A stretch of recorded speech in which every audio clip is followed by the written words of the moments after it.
apartment or dorm, because if you go back there, you may end up staying. Right. So go on and bring everything with you, hit the library. Remember that your goal is to graduate. Just remember your goals. If you remember your goals, you won't get lost in the minor details. Supplemental Instruction Coordinator Eldridge Moore provides some words of wisdom for those taking summer courses. The one thing I have for any student taking summer classes is to start early. That summer classes are over quickly. It's a much shorter schedule. Most summer school courses are 5 weeks. If you're lucky, it's a 10-week course. And even that time, you're compressing everything you do over 3 months into a 1 month to 1.5 month time frame, in which you have very little time to do anything other than study and take care of the things you need to do in the classroom. And those students have to move quickly to meet with their professors. They need to move quickly to get those study groups together, align themselves on the side of those students who are shining in the classroom so they can shine as well. The rule of thumb for each course is for every hour you're in class, you spend an hour out of class studying. And so for summer school, if you have a 6-hour course, I would recommend taking 6 hours that same week, every week, studying and going through the coursework that you have.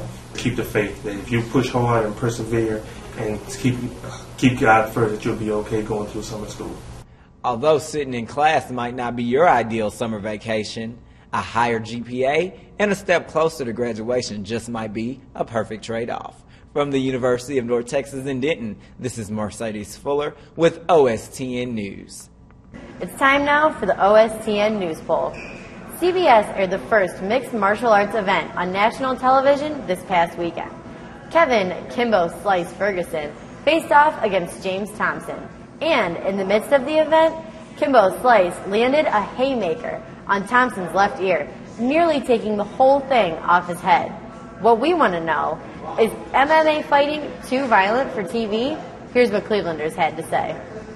Oh, being on TV in prime time, I think it's too violent, to air during prime time. If there's young kids watching or whatever. No, it's not too violent for TV because it's something that everybody takes up every now and then. Now it's a self-defense form.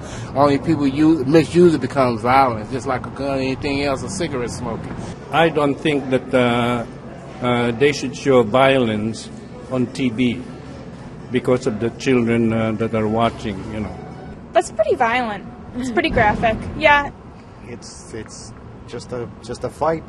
That's probably against the rules. I'm assuming they discourage that sort of thing. Yeah, and there's some TV shows that air a disclaimer before, due to graphic content, etc., that parental discretion is advised.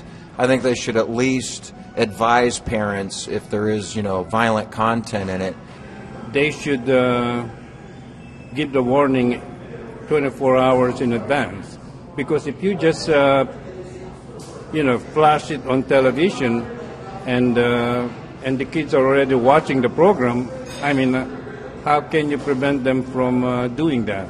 If you're going to watch a mixed martial arts fight on TV and don't think there's going to be some violence, you're in for a big surprise. Don't move. OSTN News will be back after the break. Getting ahead in life takes a little initiative, and some students at Rutgers University are doing just that. And lending a hand to fellow students in the process. Ensno Fabiano tells us more.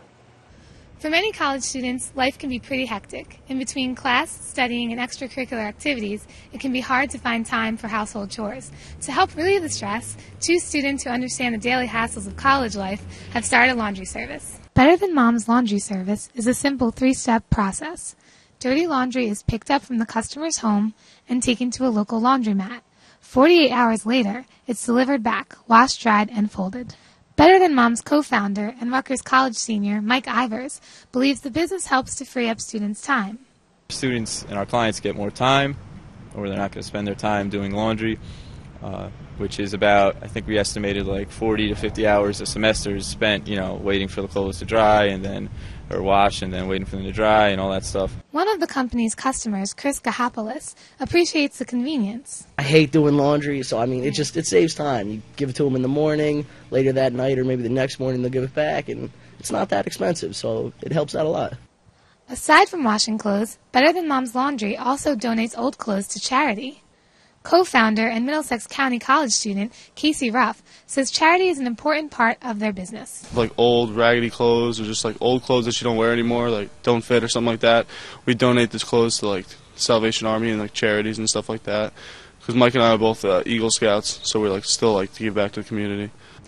While the student entrepreneurs have a growing business, they say the real reward is helping their peers as well as benefiting the community. From Rutgers University, I'm Enza Fabiano for OSTN News. Well, kids, that's all we've got for this week. You can check us out anytime at ostn.tv. Now, OSTN News will be taking a little break over the summer, but we'll be back in the fall with more news. So until then, you know you love us. XOXO. Peace.